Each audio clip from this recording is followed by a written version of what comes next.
8 जून 2026 को एक software engineer अपने एक्स अकाउंट से एक ग्राफिक पोस्ट करता है। उस ग्राफिक में 6 कंपनीज के नाम और उनके लोगोस के साथ नीचे एक नया एक्रोनिम होता है, मैंगोज। अगले 24 घंटे के अंदर उस पोस्ट पर 20,000 से ज्यादा लाइक्स आ जाते हैं। टेक क्रंच उसके बारे में आर्टिकल पब्लिश करता है।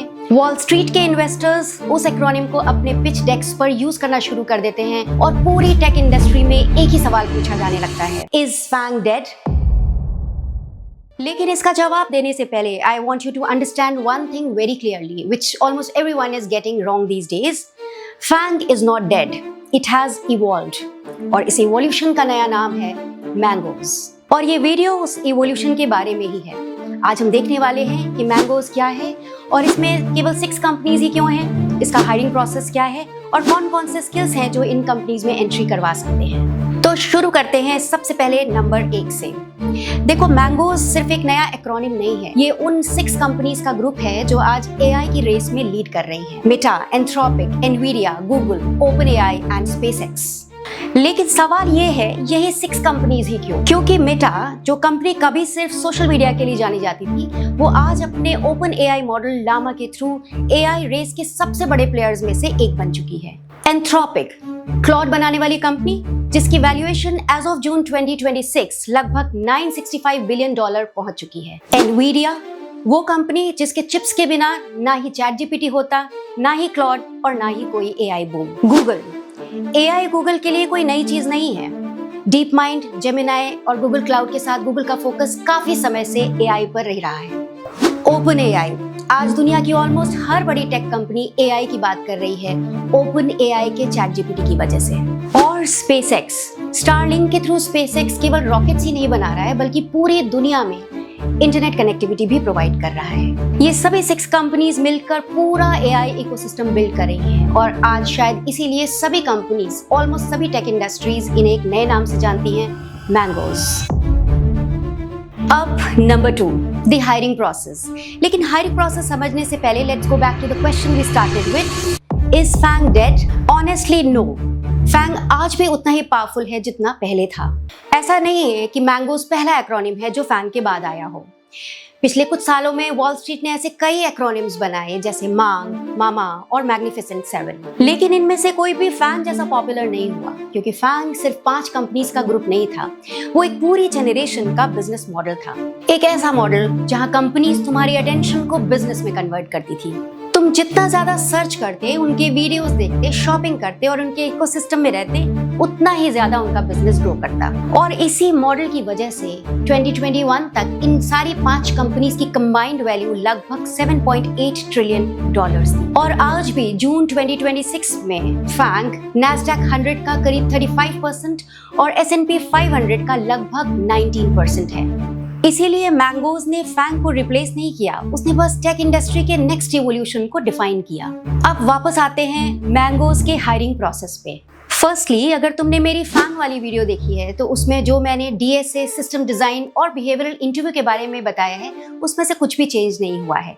फाउंडेशन आज भी वही है, लेकिन उस फाउंडेशन के ऊपर एक नया लेयर ऐड हो गया है और हर मैंगोज कंपनी उस लेयर को अपने तरीके से डिफाइन करती है। मेटा का ओवरऑल हायरिंग प्रोसेस ऑलमोस्ट वही है जो पहले था, resume, recruiter screen, technical rounds. लेकिन 2026 में SDE2 और उससे हायर रोल्स के लिए एआई से रिलेटेड डिस्कशंस भी देखने को मिल सकते हैं, which means मेटा सिर्फ सॉफ्टवेयर इंजीनियर्स नहीं बल्कि AI ready software engineers hire करना चाहता है। एंथ्रोपिक और ओपन एआई दोनों में स्क्रीनिंग, टेक्निकल और 4 to 6 ऑन साइट राउंड्स होते हैं। लेकिन एंथ्रोपिक के लिए अगर तुमने एआई रिसर्च की है, ओपन सोर्स में कंट्रीब्यूट किया है और स्ट्रॉन्ग टेक्निकल ब्लॉग्स लिखे हैं, तो उन्हें अपने रिज्यूमे के टॉप पर जरूर हाईलाइट कर देना। और ओपन एआई के लिए इंडिया में अपॉर्चुनिटीज अभी काफी लिमिटेड हैं, इसलिए रिसर्च वर्क, गिटहब प्रोजेक्ट्स और अपना वर्क पब्लिकली शोकेस करना तुम्हारे लिए एडवांटेजियस हो सकता है। गूगल का डीएसए अब पहले से काफी ज्यादा टफ हो चुका है, क्योंकि कोड तो एआई से कोई भी लिख सकता है, इसलिए गूगल तुम्हारी प्रॉब्लम सॉल्विंग और आर्किटेक्चरल रीजनिंग चेक करना चाहता है। एनवीडिया इंडिया में हायर करता है बेंगलुरु और गुरुग्राम में, mainly ML,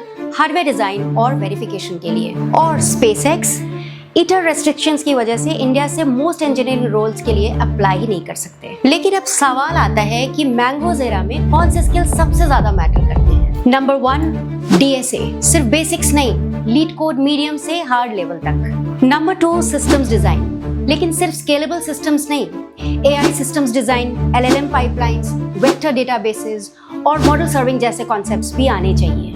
now number 3, Python, ये ऑलमोस्ट हर मैंगोज कंपनी के लिए नॉन नेगोशिएबल है। नंबर 4, एक स्ट्रॉन्ग सेकेंड लैंग्वेज, एनवीडिया और स्पेसएक्स के लिए C++, गूगल के लिए जावा।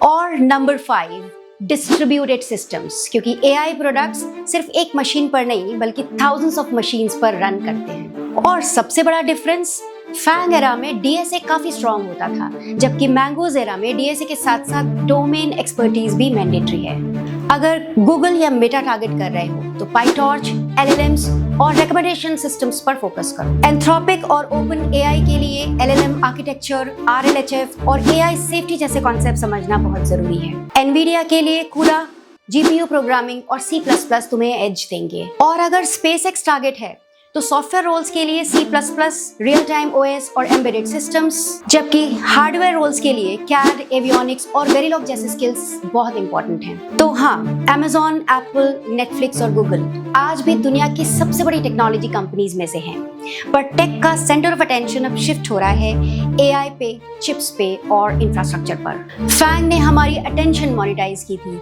और मैंगोज हमारी इंटेलिजेंस मोनेटाइज कर रहा है। अगर तुम इन कंपनीज में काम करना चाहते हो तो सिर्फ DSA और सिस्टम डिजाइन तक मत रुकना, AI में बिल्ड करना शुरू करो, फिर चाहे वो एक गिटहब प्रोजेक्ट हो, ओपन सोर्स कंट्रीब्यूशन हो या फिर LLMs पर एक रिसर्च ब्लॉग, क्योंकि मैंगोज सिर्फ एक नया एक्रोनिम नहीं है, ये बताती है कि टेक इंडस्ट्री किस डायरेक्शन में जा रही है। अगर वीडियो यूजफुल लगी हो तो लाइक जरूर करना, और अगर तुमने मेरी फैंग हायरिंग वाली वीडियो मिस कर दी हो तो उसका लिंक डिस्क्रिप्शन बॉक्स में मिल जाएगा।